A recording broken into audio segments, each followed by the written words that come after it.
తిరుపతి జిల్లా మల్లాయకొండలో మైనింగ్కు కూటమి ప్రభుత్వం శ్రీకారం చుట్టిందని మాజీ మంత్రి పెద్దిరెడ్డి రామచంద్రారెడ్డి ఆరోపించారు. ఇప్పుడు భక్తుల మనోభావాలు దెబ్బతినడంతో ఆ పాపాన్ని గత వైసీపీ ప్రభుత్వానికి అంటగట్టే ప్రయత్నం చేస్తున్నారు. గత వైసీపీ ప్రభుత్వం 5 ఏళ్లలో ఆలయ అభివృద్ధికి 20 కోట్లు ఖర్చు చేసిందన్నారు.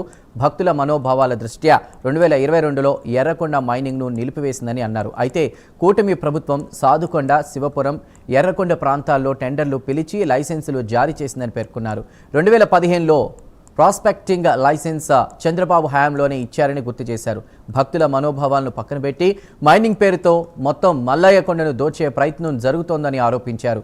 దీనిపై ముఖ్యమంత్రి చంద్రబాబు సమాధానం చెప్పాలని డిమాండ్ చేశారు.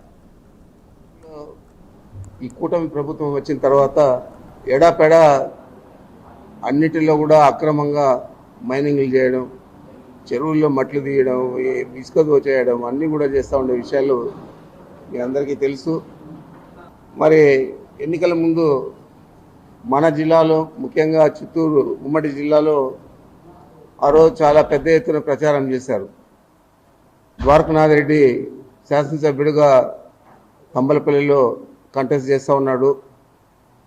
అతను వాళ్ళంతా కూడా మైనింగ్ చేస్తారు బయట రాష్ట్రాల్లో.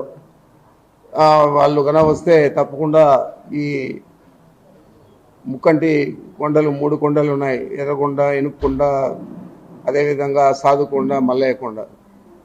ఈ 3 కొండలను కూడా వాళ్ళు మైనింగ్ చేసి దోచేసుకుంటారు అని చెప్పి ప్రచారం చేశారు. మొత్తం మైనింగ్ యాక్టివిటీ అక్కడ ప్రారంభం కావడానికి ఆద్యుడు మన చంద్రబాబు నాయుడు గారు. ఎందుకంటే